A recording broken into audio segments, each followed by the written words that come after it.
چشتیاں سے خبر شامل کرتے ہیں۔ سرگر پولیس نے ماہ فروری میں چوری ڈکیتی رازنی منشیات فروشوں کے ساتھ ساتھ اشتہاری اور عدالتی ملزمان اور ناجائز اسلحہ رکھنے کے بابت کی جانے والی کارروائیوں کے اعداد و شمار جاری کر دیے۔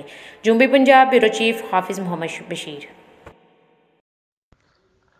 جی بالکل، چشتیاں سرکل پولیس نے ماہ فروری میں کی جانے والی کارروائیوں کے اعداد و شمار جاری کر دیے، جس میں چوری ڈکیتی رازنی منشیات اور ناجائز اسلحے کے بابت 247 مقدمات کا اندراج کیے گئے، جس میں سے 71 ملزمان کو پابند سراسل کیا گیا۔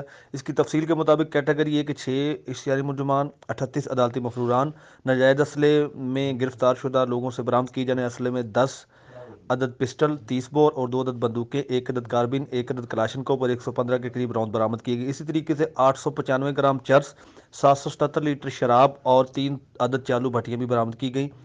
چوری کی وارداتوں میں 1,20,000 روپے کیش اور دیگر مال مسروقہ برآمد کر کے اصل مالکان کے حوالے کیا گیا۔ D S P circle Chishtian Fayyaz ul Haq نے میڈیا سے گفتگو کرتے ہوئے کہا کہ جرائم پیشہ افراد کو کسی قسم کی رعایت نہیں دیں گے اور ایسے ملزمان کے خلاف کارروائیاں بغیر کسی روک ٹوک کے جاری رکھی جائیں گی۔